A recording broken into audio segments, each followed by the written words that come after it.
Our first guest of the evening is on social media. He's quite a character known for these random comical rants on a range of subjects. His YouTube hits just keep growing and growing. And you may have seen him in his recent advert he took part in for charitable organisation Islamic Relief. It's called Hey You with the Beard.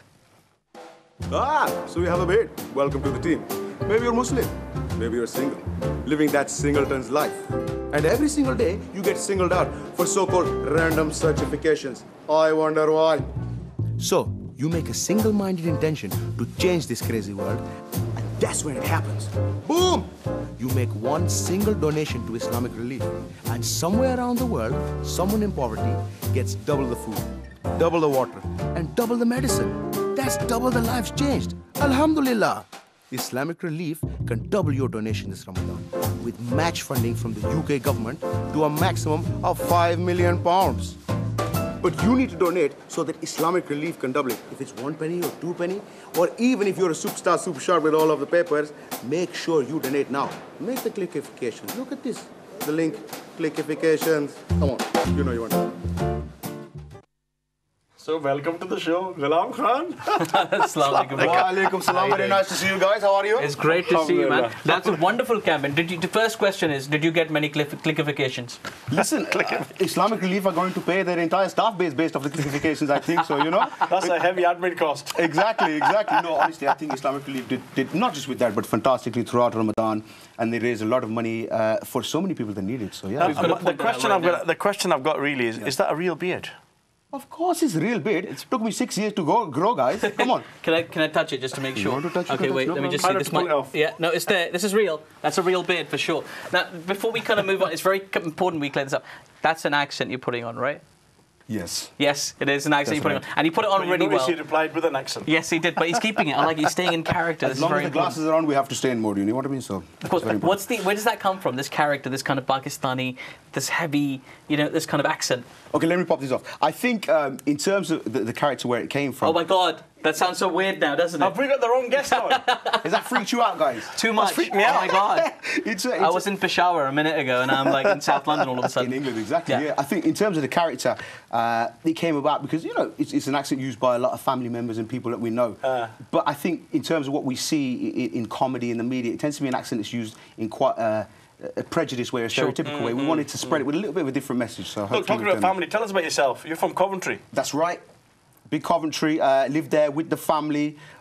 Just a secondary school teacher there, so it's all popular. There might be a few kids. You're actually a school teacher? That's right. Wow. That's right. So do the kids, do they know you've got a character as well? They do, and they've been very well behaved. They've kept it all undercover. As soon as the head teacher sees this tonight, I might have to come back and do some cleaning for you guys. You know what I mean? If there's a lack of employment, but yeah, the kids are really cool with it, and I think they get it as well. Doesn't that kind of pose a challenge as well? Just because, like, you're playing a very comical character, and we're going to take a look at some of your YouTube videos as well a little bit later on. But you're playing this comical character, and you're doing the accent, and I mean, kids can be really cruel, obviously. So, I mean, do you not feel any backlash from it at all? I think at the moment they know the reason that the accent's being used, so they're quite savvy. They're kind of like, it's a vessel to spread a message, so they're cool with that. Well, listen, let's get you to put your glasses back into character. Let's go character again.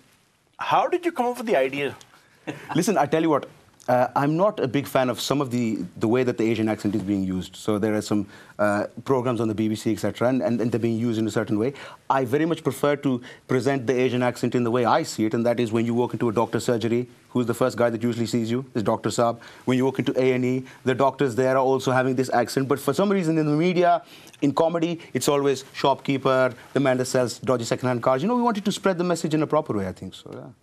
That's where it came from. So it's quite common in the modern broadcast world, actually, across the board, to misrepresent the South Asian accent as you do it, right? And the thing is, there's so many accents within that, So we were just talking about this, with the Pakistani accent, the Indian accent, the South Indian accent, the northern Pakistani accent. There's so many areas you can go with the accent, but you've kind of managed to pick up on an area. I think it's quite a common British Pakistani accent, if that makes any sense. So you've got the older British uncles who maybe came to the country in the 70s, maybe the 80s, maybe the 60s. Absolutely. And they've kind of retained that Pakistani, that attitude. Do they like it when you put on the accent, when you speak to them, or do they feel a little bit, Technically, this is my uncle's accent, so he is not particularly pleased with it, but everybody else is okay. What about the content? I mean, when I see you on YouTube, it seems to be quite natural. How do you pick up what am I going to talk about today? really a lot of it comes from maybe I've had a day at school and there's been somebody who's made a comment or something, you know, just miseducation from the media or maybe something I've had a conversation with. And we just go with it, random, one shot, one take, and there you go. It's done. So they are really random, obviously, the videos that you make. And there's one that you made about bacon. Bacon? Right? Bacon. Bacon. So we can do accents too. Come on then. Yeah, fantastic. So can you do it freestyle? What, the bacon one? Yeah, no, well, yeah, get ready for that because we're going to play the video first in a second. Here is the bacon video. Now listen, peoples. I think you are right, all my semi-racist friends. You have been tricked into eating the halal meats against your own will. So, me and my tall brown friend over here are willing to take one for the team and have some bacons on your behalf, just to make it 50-50 evens. Come on, big man, have some. Just welcome yourself to the bacon. Ooh, it's so soft. Wait, so soft. Come on, open your mouth. Lovely. It's quite nice, actually. I like it. It's turkey bacon, you stupid bumper clottings. That's interesting. Okay, so apologies to anybody who didn't like that. What made you come up with that one, for example? You know what? This was off the back of the halal meat scandal. You remember? Yeah, I remember. So I was being approached at work and people were saying, oh, listen, is it true that if you eat halal meat, you have to get another wife? I don't like my first wife. I can't put with another one. So Brilliant. I decided to go in and say, you know what? There's a lot of prejudices and misinformation around it. Let's just go with it. You know? That's I'm brilliant. going to do the exact... That's brilliant. This is really great stuff, man. I really enjoyed actually just chatting and finding out about your accent and watching your videos. Now, if people want to keep in touch, keep up to date with what you're up to and catch your new videos, how do they do it? They need to just get online, YouTube. Goozy Bear is the YouTube channel. They can find it from there. Goozy Bear? Goozy Bear, that's right. Goozy Bear. Not Gucci Bear. No, Goozy Bear, Pakistani Bear here, okay? Goozy Bear, they can go on Twitter also, and there's a Facebook page as well. So Goozy Bear, you'll find it. That's brilliant. That's Fantastic. great. Well, I Well, hope stay everybody got with those us. details. Don't Stay go with anywhere. us. I like this guy. He's not going anywhere.